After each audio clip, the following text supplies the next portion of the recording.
Hey YouTube, what's up?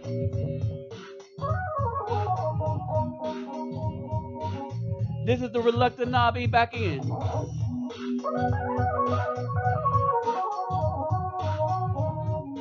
Back to bring you some seriousness.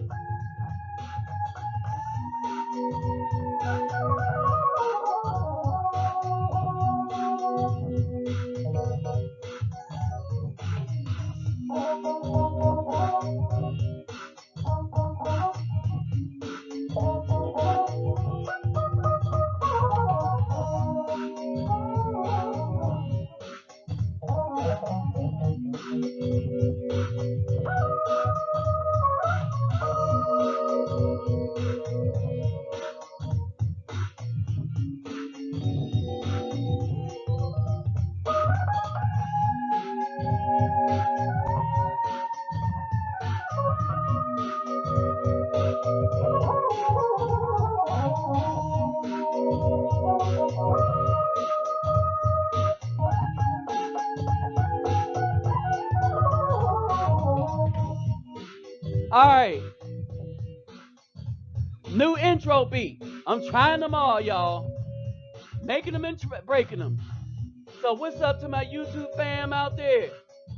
Let me say, Ola Gudak, oi to the bang, bosses los bonjour me kedu, bawani, habarden hadu, konnichiwa, ni hao ni ama, sani bonani, jumbo habarigani, assalamu alaikum and shalom. To my brother Dwight out there, what's up, what's up, what's up? Alright, and y'all know tomorrow I'm gonna have to do a live story on all of this. So I'm down here just tripping.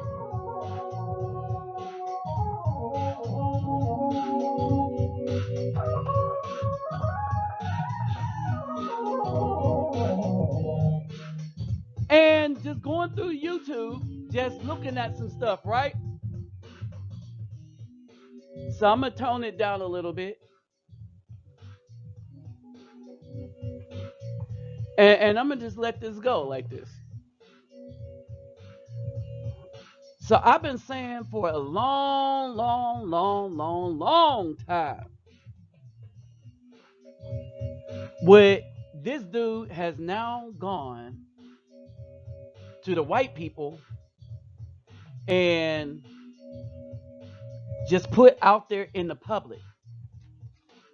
Now, the people that are starting to pay attention to this are the Africans.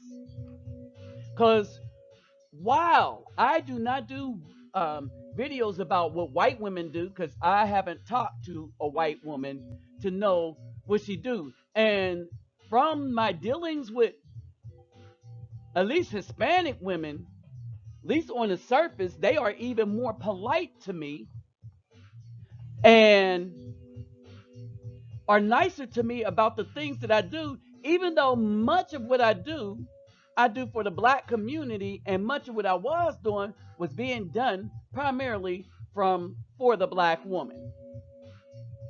All right. So something is definitely wrong and evil with the black woman. We all know that. And I kept saying that for a while, from the hair on her head to where she go on a Sunday, that she worships demons, and you can't tell her no different. Now, across the pond, as we say, the African men were having the same problem. Why is it that black women so willingly gravitate towards evil? Oh, worship. Worship. This is to try to shame the black man into worshiping her by bringing the oppressors and destroyers and the enemy to the good black man into the community to subjugate the black man to the worship and worship over her. Here's the difference.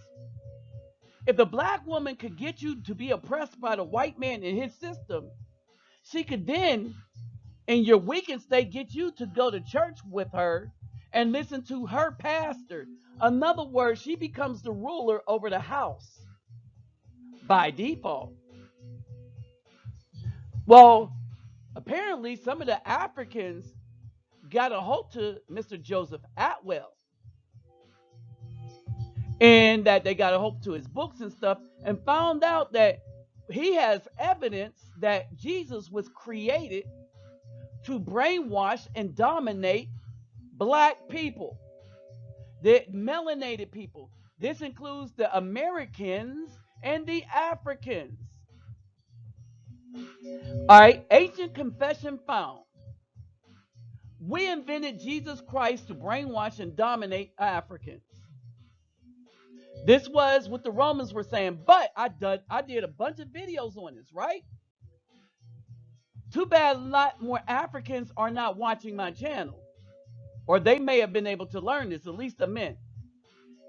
American Bible scholar Joseph Atwill will be appearing before the British public for the first time in London on the 19th of October to present a controversial new discovery. The reason why it's controversy, because it is direct evidence, and he's bringing evidence to circumvent people's feelings. Ancient confession really recently uncovered now prove, according to Atwill, that the New Testament was written by first century Romans or Roman aristocrats, and that they fabricated the entire story of Jesus Christ. Ruh-roh! Now, you can go to therealafrican.com. That's where I saw this story. All right. And basically, their subheadline, if you want to talk to Africa, talk to real African. Talk to the real African. Now, in all of that, they're not the only real melanated people here. All right. And their women sold out to the white man as much as our women did. And so you don't got many real dark skinned Africans running around. You got more than here. All right. But we were taught to be ashamed of it. And the women are still trying to teach that. Why? So that they could try to brainwash them boys and get worship. All right. And since the black man won't worship them, they think that the white man will.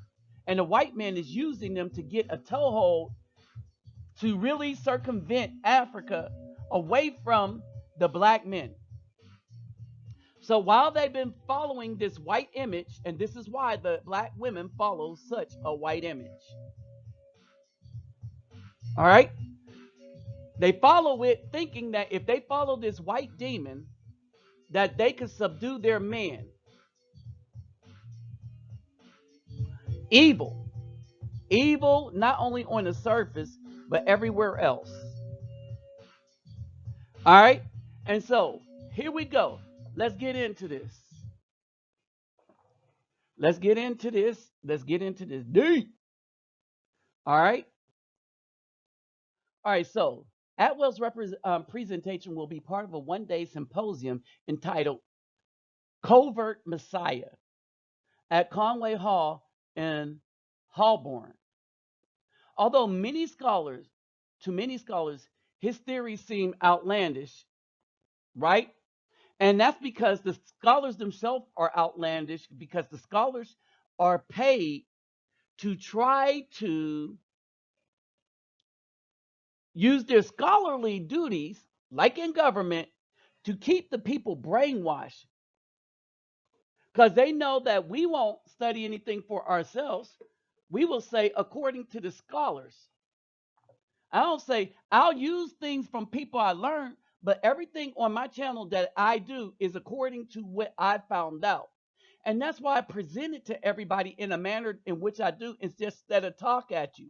Because I want you to read and be able to follow what I found out, so that when you tell people something and you form your opinions and or facts, you say according to you. I'm not trying to get a bunch of followers. I'm trying to talk to all the leaders and the people that are thinkers and expose them to things that would cause them to expand their thought process. Period. That's what I do. All right. I call you my listeners. Some might be fans, all right, but I refer to you as my listeners because you're the people that listen to me. However, when y'all start writing, I start learning as much from you as you learn from me. See, that's why I like to read the comment section. I really look forward to reading the comment section to see what my viewers have to say because I know I have some of the most intelligent viewers on YouTube. And I'm not talking about book intelligent or anything like that because that's not intelligence. Most of that is brainwashing. I'm talking about intelligence based on wisdom, a whole other different animal, right? So he goes on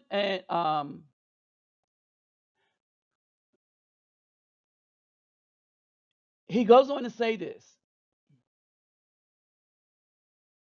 Although many scholars in this theory seems outlandish, and it is sure to upset some believers, Atwill regards his evidence as conclusive, and his confidence, its acceptance, is only a matter of time. Now, let me tell you something about his evidence. His evidence is evidence, and he's arguing with people that's arguing their feelings. All right. And so that's why his theory seems outlandish because his theory is based on evidence, while their whole premise for believing what they're believing is based on, well, simply believing. All right. He goes on and he quote, and a quote from him: I present my work with some ambivalence, as I do not want to directly cause Christians any harm. So now he has to guard their feelings. This is how pathetic a Christian is.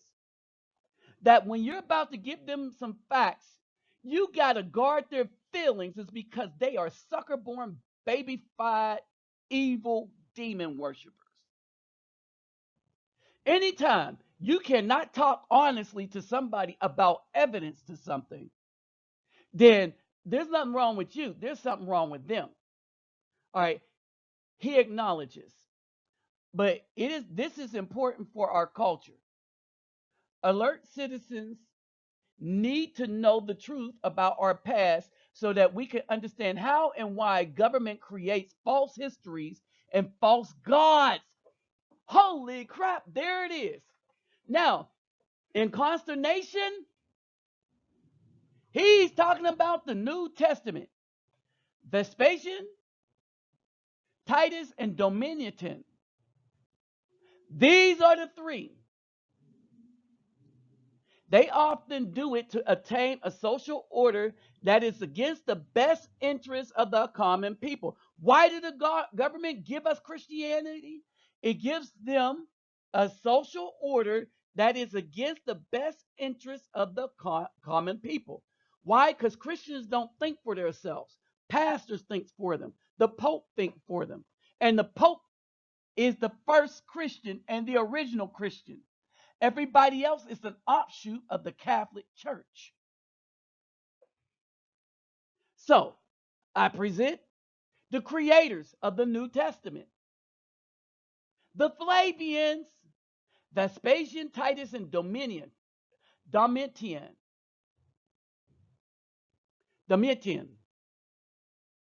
Or is it Domitian? Here they are. Um, Atwill asserts that Christianity did not really begin as a religion, but a sophisticated government project, a kind of propaganda exercise used to pacify subjects of the Roman Empire. Now, I will tell you, and they use Jewish, but there's no such thing as Jewish, because as I told you in the earlier video, the J is a letter that's only 500 years old. All right, that it did not exist.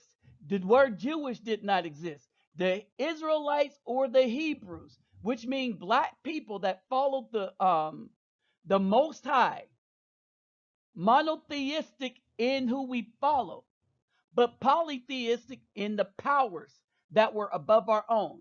In other words, we were familiar with the Watchers. All right, we were familiar with the all the elements of the hierarchy of the heavenly hosts. We were familiar with all of them. But we knew that we followed Yahweh, because Yahweh is the one that set the commandments in our hearts. So you follow the Yahweh by following the commandments. Right now, the problem is when you rise up against us for following the commandments, we will fight you and defeat you in battle. So, in order to gain an upper hand, you had to weaken us in our minds. And there we go with the Flavians coming and inventing Christianity. All right. So, here is part of the problem. And the reason why we fell into this belief system, because Jewish put Hebrew or Israelite sects in Palestine, and also Egypt at the time, who were waiting on a prophesied warrior Messiah, were a constant source of violent insurrection during the first century. He explains. When the Romans had exhausted conventional means of squashing the rebellion, which they could not, they switched to psychological warfare. And that's what Christianity is: psychological warfare against the people that follow the Most High. They surmised that the way to stop the spread of zealous prophets, which they refer to as Jewish missionary, the way to stop the Messiahs and the prophets, okay, because Messiahs or Messiahs were plentiful in that day. All right.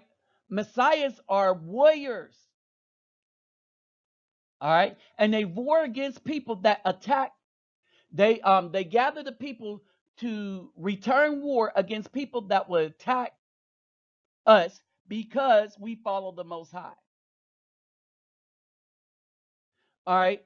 So to continue, zealous Jewish, all right, let's say Hebrew prophets and Messiahs activity was to create competing belief systems. All right. That's when the peaceful Messiah story was invented. Instead of inspiring warfare, this Messiah urged to turn the other cheek, pacifism, and encouraged the Jews to give unto Caesar and pay their taxes to Rome. Hence the lie, render unto Caesar's that which is Caesar's. All right. Here, they go on to say Jesus Christ may be the only fictional character in literature whose entire life story can be traced to other sources, mainly to what was being practiced in Egypt. All right. And some of you might be familiar with the laws of Hammurabi. All right. So you have the laws of Hammurabi. You have, here's the thing, all these existed before Christianity. And the laws of Hammurabi, the commandments, would be a sword, a thorn in the side of Rome, always. The reason why this is a thorn in the side of Rome is because people have their own mind and they have the spirit of the Most High. So whenever wickedness came into the thing, we were quick to cut it off. So most of Rome was wicked at the time. Remember, during this time, Nero was the person running things. He was the Caesar. And they spread wickedness and evil throughout.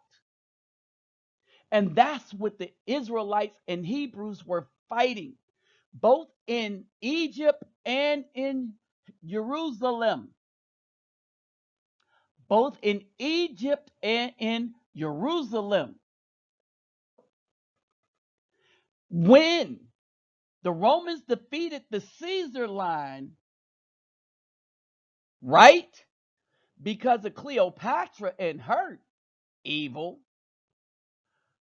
The next thing, the other reason why they couldn't control the people in Egypt was because of the Israelites that were still there and the Hebrews.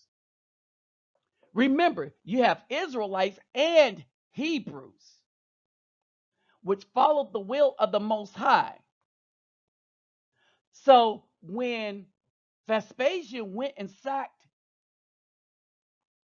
Israel and Jerusalem, they had to turn to the north and like, what in the hell is going on in Egypt? So Nero was like, can you do something about Egypt? They didn't realize that this thing was just going to keep on coming because us black melanated people were not playing this game of Rome, following their gods in our land. And that was the real problem. They could not get us to bow down to their God until they turned their God and their image of their God into a God that our women readily follow. Because here's the thing, they did like everybody else. They got to the women, eliminated the men in war, mixed married, and then got the women to follow this Christianity that they came up with, and the women taught it to the children.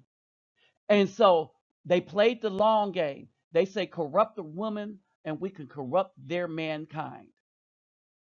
What did the serpent say in the garden? Corrupt the women, and we can corrupt mankind.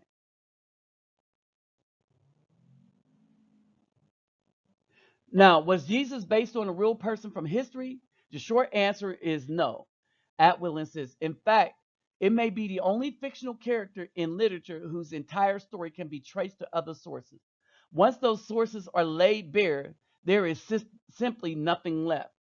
Atwill's most intriguing discovery came to him while he was studying the Wars of the Jews by Josephus, the only surviving first person historical account of the first century Judea. Alongside the New Testament, I started to notice a sequence of parallels between the two texts he recounts. So let me say this. This Jesus, this white man that black people worship, comes that's the image of this man, Caesar Borgia, or Caesar Borgia, right? Caesar Borgia or Borgia was the lover of Leonardo da Vinci. And Leonardo da Vinci painted his picture, understand this, and for the Holy Roman Catholic Church to be the image of the new Christ that they were going to make people follow all over the place. All right? Thereby getting people to follow the white man as God. Oh, like most of you black women do that may accidentally listen to this video. All right? Now, for everybody else, the brothers and sisters, this is how you arm yourself with knowledge. Now, although it's been recognized by Christian scholars for centuries that the prophecies of Jesus will appear to be fulfilled by what Josephus wrote about in the first Jewish-Roman War, so Christian scholars understood everything to be fake. I was seeing dozens more. What seemed to have eluded many scholars is that the sequence of events and locations of Jesus' ministry are more or less the same sequences of events and locations of the military campaign of Emperor Titus Flavian. So everywhere that Flavian went, Titus Flavian, so did Jesus, as described by Josephus. When you lay the New Testament side by side with Titus' military campaign, they are still the same. So when you read the New Testament and the Gospels, You are actually reading the campaign of Titus from the point of view of Titus as doctored up and written by Josephus, a traitor. This is clear evidence of a deliberate constructive pattern. The biography of Jesus is actually constructed tip to stern on prior stories, but especially on the biography of Roman Caesar. How could this go unnoticed in the most scrutinized book of all time? Many of the parallels are conceptual or poetic, so they are all immediately obvious. After all, the authors did not want the average believer to see what they were doing, but they did want the alert reader to see it. Who didn't they want to see it? The average believer. Who did they want to see it? The alert reader. That means the alert reader is anybody that is a trained priest, preacher, or trained in the Christian theology. They see and understand this. Hermeneutics is the ability to take a scripture and turn it into something that doesn't mean what the scripture means, but can be played to get the people that you're preaching to think what you want them to think. There is an actual book called Hermeneutics or Hermeneutics that teaches preachers how to do this. Atwill maintains he can demonstrate that the Roman Caesars left us a kind of puzzle literature that was meant to be solved by future generations. And the solution to that puzzle is we invented Jesus Christ. We're proud of it. Dang! Not only did they did it, but like gangsters, they were proud of it. They went out like bosses. They wanted to let you know that they invented it, and they wanted to take credit for it. Why? To show how bold they are and how ingenious they are to get people for hundreds and thousands of years to follow something that they admit was utterly false. Hold on. Wait a minute. Wait a minute. They're not the only ones that do it. That create something false, get people to follow it, then brag about it. See how dumb Christians are? See how dumb these people are? We got them to follow a false narrative, and they did it willingly. Again, this is them understanding how to write it so that the black people will understand it. As when they sacked the temple, they took all the stuff from the temple back to the Roman palaces to include the scriptures, scrolls. They took a copy of those with them and tried to have all the rest of the copies burned. But that didn't happen.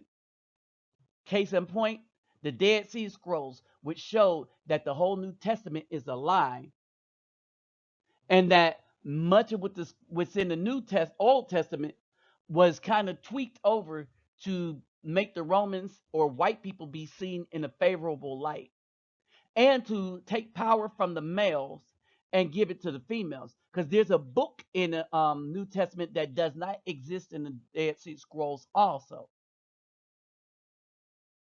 All right. And it gives power to the female. And I thought that was peculiar too.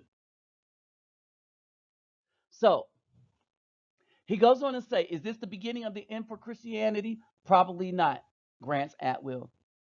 But what my work has done is give permission to many of those ready to leave the religion to make a clean break. We've got the evidence to show exactly where the story of Jesus came from.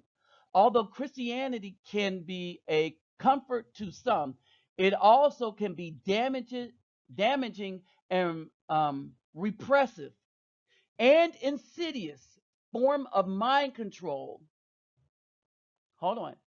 He said it could also be a very damaging, repressive, and insidious form of mind control that has led to the blind acceptance of serfdom, poverty, and war throughout history. And that is exactly what Christianity got us. To this day, especially in the United States, it is used to create support for war in the Middle East. It is. Atwill encouraged the skeptics to challenge him at Conway Hall, where after the presentation there is likely to be a lively question and answer session. Joining Mr. Atwill will be the fellow scholar Kenneth Humphreys, author of the book Jesus Never Existed. All right, this is who everybody is following. This is the image they wanted you to follow. And the Flavians bragged about it along with the Holy Roman Catholic Church, the same way they brag in when you go to when you're going to officially at 13 become a Catholic. All right, when you go to this, before you go to it, you read in their book, and they will tell you that Saturday is the Sabbath. No one is told to worship on Sunday scripturally, but and they brag on this, but this shows the power of the Catholic Church is because everybody worship on Sunday without no biblical evidence that they should do so, while all the time the biblical evidence states that Saturday is the Sabbath. All right? Confirmation. That's what you go through. Confirmation at 13. I know I was raised in a Catholic institution. That's the orphanage I was raised in. So I know a lot of this stuff. I understand a lot of this stuff. All right. The greatest pimp ever have been the Catholic Church. If you watch a Catholic mass, as boring as it is pimped out. Gold everywhere, the robes and stuff. Nobody pimps religion like the Catholic Church. And you see black preachers trying to get a hold to that with their fancy robes, looking like the cardinals, more like the Catholic cardinals than a black minister. All right. In all our ways, get an understanding. All right. This is what it is. So they have succeeded you in getting black women to brainwash their children into worshiping a white man to replace the Most High that has no form, right? With a white statue made by white people for the express consent of domination and brainwashing. And even when you tell them the truth, these black women ain't going to get it. But brothers, we will. And you sisters, we will. This is why sisters should have been looking for brothers like me instead of thugs in the first place. We would have been able to free their minds. But even now, with all this truth coming out, it's hardest for me to find a sister before I go to another country and find a not so sister that show love to a brother. And I didn't have to do nothing but be me. Funny how brothers have to hit the gym, get that six-figure income and stuff. But we have this kind of knowledge. And we're seen as ugly here, but handsome elsewhere. Interesting. Hey, y'all, let's not forget to get those thumbs up, like, share, subscribe. When you subscribe, click that notification bell, okay? My donation link will be in the description box. All you got to do is click it, but make sure you take care of your home first. Take care of yourself first. If you have an abundance, hey, we will gladly appreciate it. Peace out, y'all.